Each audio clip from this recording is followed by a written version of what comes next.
버핏이 은퇴 선언을 하기 직전 1분기에는 어떤 선택을 했을지 한번 보도록 하겠습니다.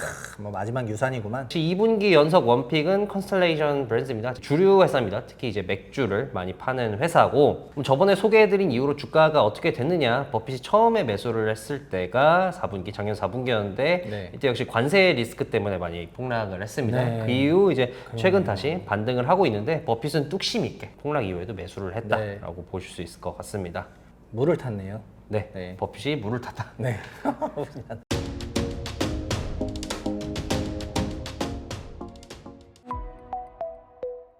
네, 안녕하세요. 최부심과 에릭의 거장연구소 시간입니다. 띠로리.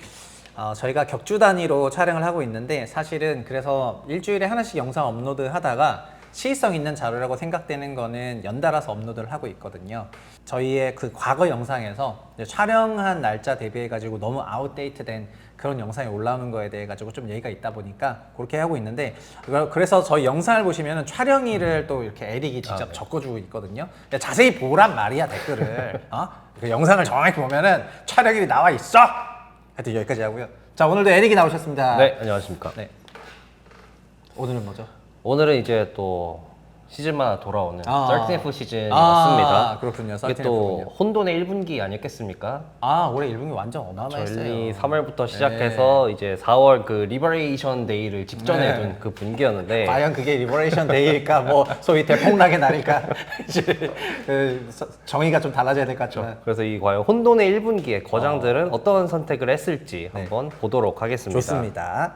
네, 우선 13F에 대해서 간략하게 말씀드리자면 이제 운용자산 1억 달러 이상, 그러니까 1억 달러 이상 운영하는 기관들은 분기별로 미국 주식 포트폴리오를 제출을 해야 됩니다. 네. 그래서 지금 보는 거는 이제 1분기 자료라고 보시면 되고, 여기서 볼 때 감안하셔야 될 게 아까 말씀드렸듯이 시차가 있고, 그리고 누락이 있습니다. 이제 미국 주식만이기 때문에 이제 미국에 상장이 안 된 뭐 유럽 주식이라든지 뭐 코스피에 상장된 주식들이라든지 이런 거는 이제 표기가 안 되고요. 그리고 옵션 같은 경우는 이제 왜곡이 있습니다. 옵션을 직접 산 프리미엄이 아니라 옵션은 이제 기초자산 가격으로 이게 결정이 되는 거기 때문에 요 부분에 있어서는 왜곡이 좀 있다라는 걸 감안하고 보시면 될 것 같습니다.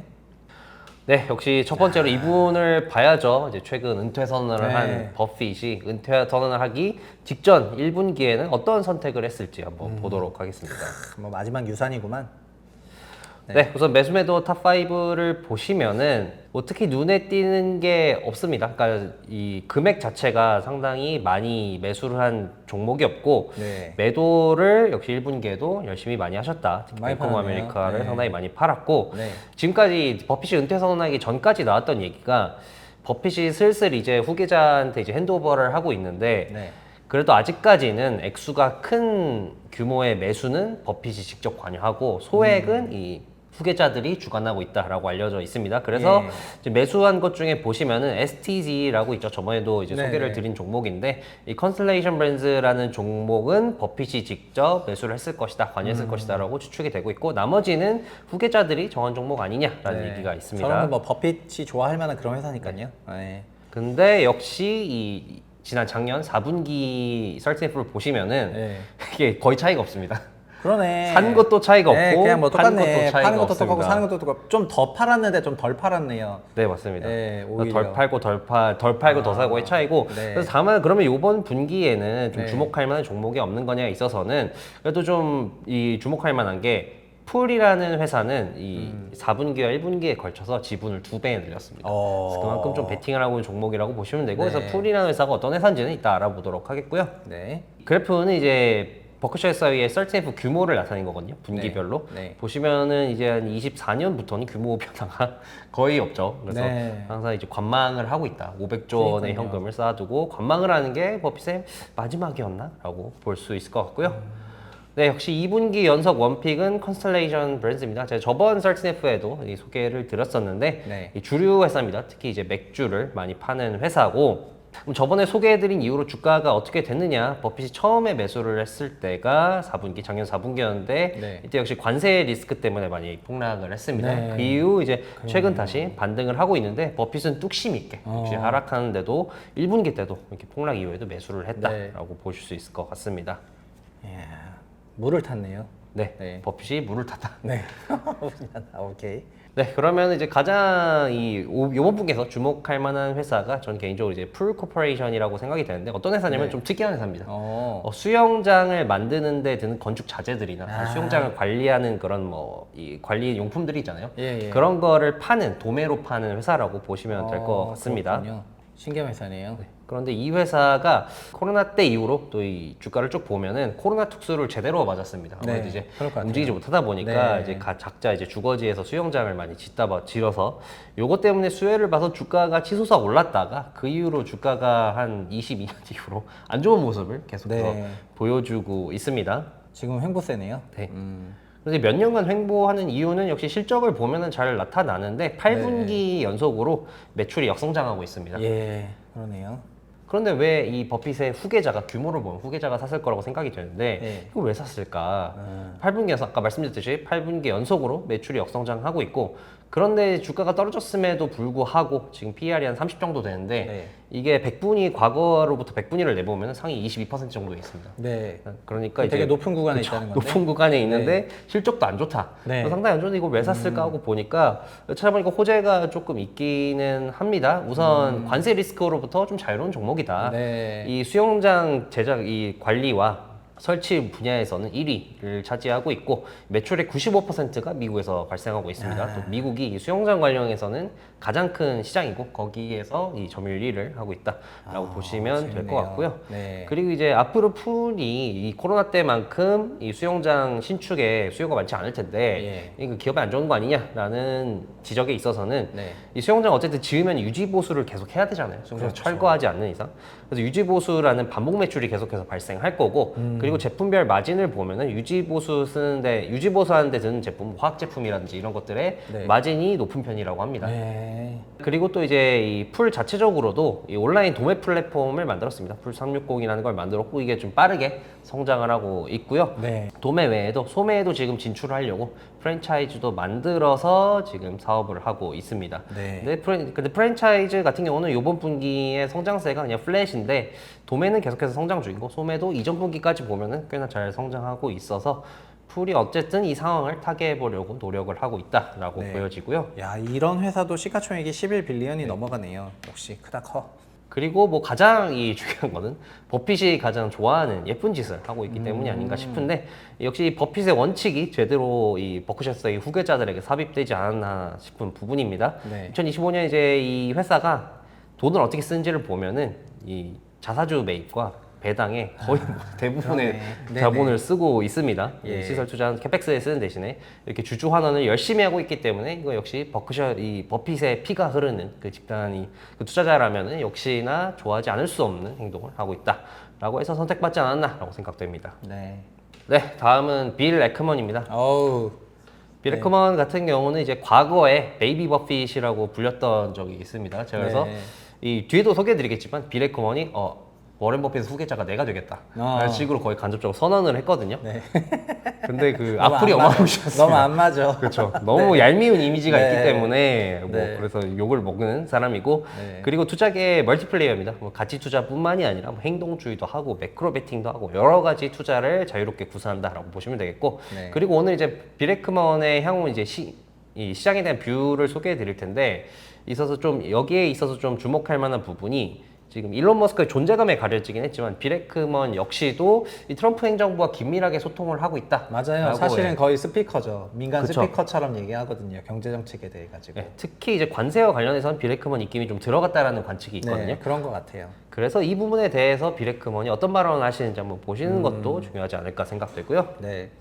빌 에크먼은 어떤 걸 많이 사고 많이 팔았나? 이제 빌 에크먼이 지난 1분기에 미리 스포를 했습니다. 네. 나는 우버를 엄청 많이 샀어. 나이키는 네. 다 팔았다라고 스포를 했기 때문에 네, 네. 그거에 대해서는 제가 지난번 썰틴F를 소개해 드릴 때 우버를 왜 샀는지에 대해서 이제 말씀을 드렸고 그래서 지금 빅배팅을 했는데 어떻게 되냐면 지금 우버가 날아가고 있습니다. 맞아요. 우버 주가 좋더라고요.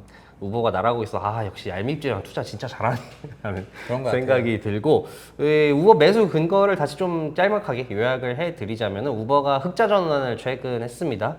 그래서 빠르게 성장 중이지만 주가가 상당히 저평가돼 있다는 게 포인트였는데 그 주가가 저평가된 가장 주된 원인은 바로 자율주행이었습니다. 자율주행 택시가 나오게 되면은 우버가 엄청난 피해를 입을 거다. 요 우려 때문에 주가가 저평가되는데 비레크먼의 주장은 우버는 자율주행에 피해를 입지 않을 것이다라는 거였죠. 왜냐면 이 자율주행 택시가 지금 시장에 빠르게 침투를 못할 것 같고 우버의 경제적 계좌가 워낙 높다. 우버가 지금 월간 활성화 유저 수가 1억 명이 넘는데 여기서 발생하는 네트워크 효과가 엄청나기 때문에 우버는 엄청난 경제적 계좌가 있고 이거를 자율주행 택시가 깨긴 힘들 것이다. 그래서 차라리 자율주행 택시 업체 입장에서는 우버와 손을 잡는 걸 택할 것이지 우버를 쓰러뜨리려 하진 않을 것이다 라는 게 주된 논리였습니다.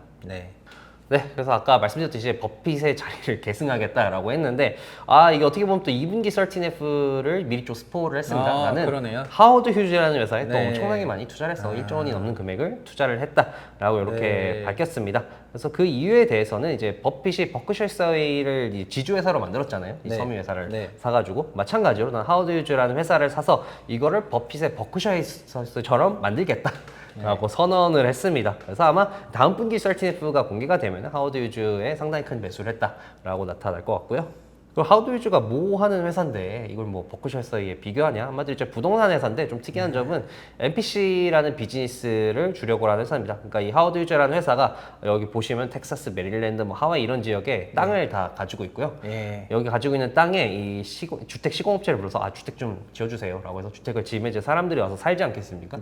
그럼 거기다가 이제 상권을 조성을 합니다. 상업시설을 조성을 해서 이제 거기에서 나오는 수익과 이제 집가가 올라가지 않습니까? 요것 때문에 이제 혜택을 보는 그런 식의 사업을 주력으로 하는 기업인데 비레크먼이 봤을 때는 이 상업시설이 한번 지어지고 이 동네에서 사람이 계속 사는 한 계속 현금 흐름이 창출이 되잖아요. 그 현금 흐름을 통해서 버크셔에서처럼 내가 이 현금을 이제 투자를 보험이 해보겠다. 아니고 자기는 이제 디벨로퍼를 통해 가지고 시행 사업을 하고 해당 지역을 다 띄운 다음에 캐시 받으면서 보험처럼. 네, 맞습니다. 그 임대료를 통해서 투자를 하겠고 또 훌륭하다, 아까 훌륭해. 보험회사도 말씀하셨는데 나는 보험회사도 하워드 휴즈를 통해서 또 보험회사도 인수할 것이다 라고 밝혔습니다. 근데 아직은 이 재무제표를 보면 현금 흐름이 안정적으로 창출되는 구간은 아니거든요. 여기에 대해서 비레크먼은 초기에 이 동네를 조성을 해야 되니까 도시를 조성을 해야 되니까 초기 투자금이 많이 들어서 그렇지 이제 하워드 휴즈의 초기 투자금이 들어가는 이 단계가 거의 마무리 단계에 와 있다. 한번 이제 초기 투자 끝나면 계속해서 안정적으로 곧 현금 흐름이 창출될 것이다 라고 진단했습니다. 이야, 그럼 이런 비레크먼의 이 뷰는 어떠냐? 비레크먼은 상당히 긍정적으로 시장을 봤습니다. 하반기가 상당히 좋아질 거라고 봤는데 관세의 영향이 2분기에 정점에 달할 것 같다. 그러니까 2분기에 좀 바닥을 칠 것 같다고 봤습니다. 그러니까 1분기 같은 경우는 뭐 이 관세에 대비해서 막 사람들이 구매를 늘리니까 그것 때문에 살짝 좋게 나왔는데 2분기에는 그런 효과도 없어서 이 지표가 상당히 안 좋게 나올 거고 근데 나는 관세 때문에 침체가 올 거라고 생각 안 한다. 하반기에 좋아질 거다라고 봤습니다. 그래서 인플레이션 우려에 대해서는 관세 영향 일회성이다. 이게 뭐 복리적으로 물가가 늘어나는 구조가 아니고 그리고 장기적으로 도움이 된다라고 봤고요. 그리고 또 앞서 말씀드렸듯이 하반기에는 경제와 시장이 좋아하는 호재들이 대기 중이다라고 얘기했는데 우선 관세를 긍정적으로 평가한 것에 대해서는 이제 관세의 목적이 이 관세를 통해서 비관세 장벽을 무너뜨리는 거다라고 비레크먼은 진단했습니다. 그러니까 비레크먼이 봤을 때는 미국이 뭐 2차 대전 이후 마셜 플랜부터 시작해서 일본 경제도 다시 부흥시키고 이런 식으로 세계에 많이 베풀어줬는데 이 나라들이 미국의 수혜를 입어서 성장을 하니까 미국의 비관세 장벽을 세우면서 또 이 불리하게 무역을 한다 이거죠. 거래할 만한 정도까지 올라오니까.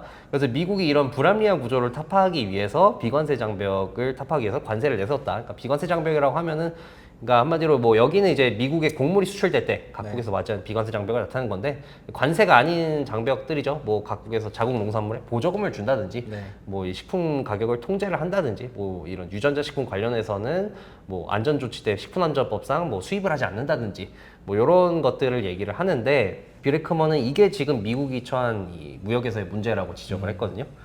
근데 최근 이제 작년 말에 이제 세인트루이스 연은에서 이제 미국의 관세와 비관세 장벽에 대해서 리포트를 발간을 했거든요. 이 왼쪽이 이 미국이 수입을 할 때 미국에 들어오는 수입품들이 맞이하는 이제 관세고 그리고 오른쪽이 미국에 들어온 수입품들이 마주하는 비관세 장벽인데 이 앞서 말씀드린 이 미국의 곡물도 비관세 장벽을 마주하지만 미국으로 들어오는 뭐 식료품이나 이 채소들도 100%의 비관세 적용받는다. 그러니까 들어오는 모든 이런 식료품들은 다 비관세 장벽을 맞이해서 미국도 남말할 건 아닌데. 네, 미국도 비관세 장벽이 많다 이 말이죠. 그렇죠. 네. 그렇게 반박을 할 수 있을 것 같고요. 그리고 관세가 장기적으로 상당히 도움이 될 거라고 얘기를 했는데 뭐 항상 나온 얘기입니다만 미국 내 이제 중요 산업 육성업 반도체라든지 뭐 의약이라든지 이런 거를 국내에서 육성하기 위해서는 필수적인 일이고 그리고 비레크먼의 좀 독특한 해석이긴 한데 네. 미국의 이런 관세 협상 때문에 탈세계와의 이제 바람이 더 거세졌다는 지적이 많잖아요. 비레크먼 반대로 이런 식의 협상은 미국만 할 수 있다. 미국이 힘자랑을 한번 해서 네. 미국의 위치를 각인시켜줬다. 그래서 미국의 국력을 더 굳건히 한 것이다. 라고 아주 독특한 해석을 했고요. 그리고 이제 유예에 있어서는 유예가 길어질수록 앞으로 미국이 유리해질 것이다. 그래서 네. 유예 기간을 오히려 더 늘려야 된다라고 네, 주장을 했습니다. 그렇군요. 그러니까 이제 관세에 있어서는 이제 피해보는 부분도 있고 주로 네. 피해보는 곳들이 이제 중국 의존도가 높은 미국의 중소기업들인데 유예 기간을 줘서 이 기업들이 탈중국할 수 있게 해줘서 피해를 좀 줄여야 되고 네. 또 반대로 중국 입장에서는 이제 미국의 자신의 중국에 대한 의존도가 줄어드니까 네.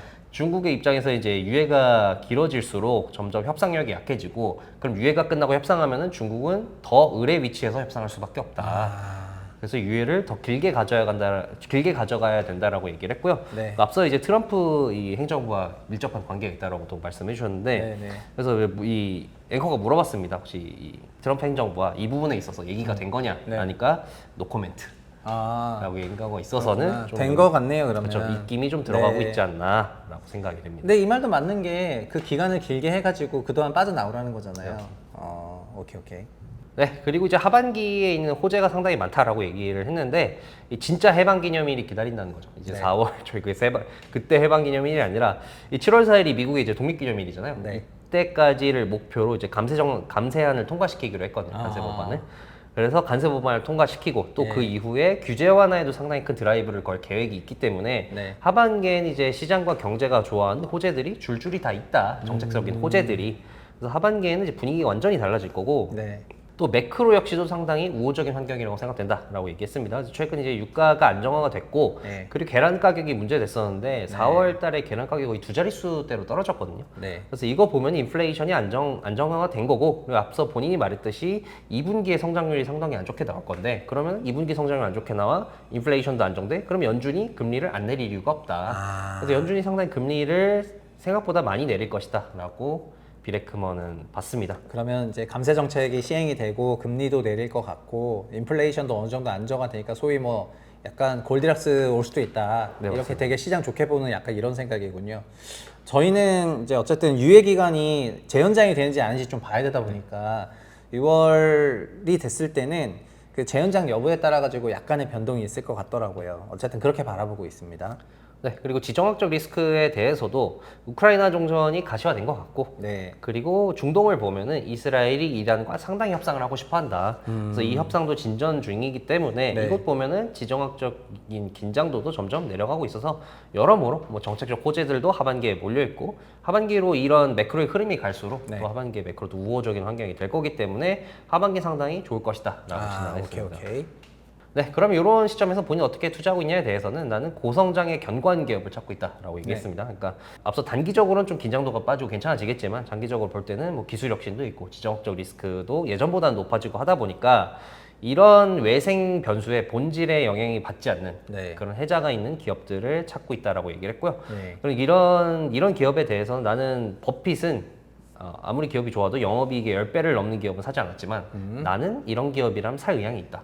비싸도 기꺼이 산다. 네. 대표적인 예로 치폴레를 들었습니다. 치폴레 네. 내가 살 때도 비쌌지만 네. 그 이후로 더 올라서 오히려 이제 저평가가 되지 않았느냐. 그래서 그런 것처럼 나는 버핏처럼 빡빡하게 이 밸류에이션 적용한 사람 아니다라고 얘기했고요. 그럼 과연 이 비레크먼의 고성장의 견고한 기업은 뭐가 있을까? 네. 이번 30F 비레크먼의 포트폴리오를 보면은 네. 비레크먼 이제 집중 투자자라서 종목이 이게 다거든요. 네. 20조 이상 운영하지만 네. 이게 전부인데 보시면은 이 종목들이 주로 이제 주거, 교통, 뭐 인프라, AI 이런 데 다 몰려 있습니다. 식음료. 그러니까 이 생필품, 생활의 필수적인 요소들에 다 몰려 있기 때문에 비레크먼은 이런 쪽에서 이 고성장의 견고한 기업이 있다고 보는 게 아닌가라고 생각이 됩니다. 알파벳 정도를 제외하고는 진짜 생각보다 아니 물론 우버도 그렇긴 하지만은 생각보다는 진짜 성향이 막 엄청 그 IT 기칸 그런 성향이 아니네요. 네. 빌리콘은 원래 IT를 막 엄청 즐겨서 투자하는 그런 투자자도 아니고 본인 네. 같은 이제 난 요식업을 좋아하고 거기서 승률이 100%다 라고 아니 얘기해서 그럼 다 레스토랑에 뭐에 그렇죠. 뭐에 다 네. 5만 이런 거여가지고 치폴레에다가 와 오케이. 그러면 지금 그 썰틴F가 나와가지고 저희가 버핏하고 베이비 버핏을 네. 이제 좀 살펴봤는데 둘이 사실 베이비 버핏이라고 말을 할 법도 한 포트폴리오긴 한 것 같아요. 맞습니다. 막 엄청나게 테크 기업이나 이런 쪽으로 집중하는 건 아니고 소수 기업 집중 투자하고 이러면서 어느 정도 큰 자산을 또 운용 관리하고 있는 부분에서 엣지가 좀 있어 보이고요. 어쨌든 근데 썰틴F가 공개가 되면은 이제 사람들이 대가든 도대체 뭘 사고 있는가 이런 걸 보는데 그걸 통해 가지고 포지션이라는 게 분기만에 100% 바뀌긴 어렵거든요. 그래서 그 포지션을 좀 더 사고 덜 사고 하는 거가 그쪽에 대한 성향이라든가 아니면 인식의 변화 이런 걸 드러내기 때문에 자기가 갖고 있는 포지션이 보통 막 3개월 만에 다 바뀌는 경우는 기관에서는 거의 없다고 생각하면 되고 짜잘하게 바뀌니까 그런 걸 잘 추적한다면 상당한 인사이트를 얻을 수 있는 자료여가지고 일단 기본적으로 편입 편출을 좀 어렵게 하는 편이니까요. 그래서 이런 자료를 참고하시면 좋을 것 같습니다. 저희가 썰틴F 나오고 나서 첫 번째 시간은 에릭과 함께 보냈는데요. 역시 또 에릭은 그 인터뷰 같은 것도 다 잘 찾아보면서 그 내용들을 자세하게 설명해주고 있기 때문에 도움이 되셨으면 좋겠고요. 오늘 영상은 5월 21일에 촬영했습니다. 날짜 자 다시 한번 얘기하고 가는 거예요. 다음 시간에 또 뵙겠습니다. 감사합니다.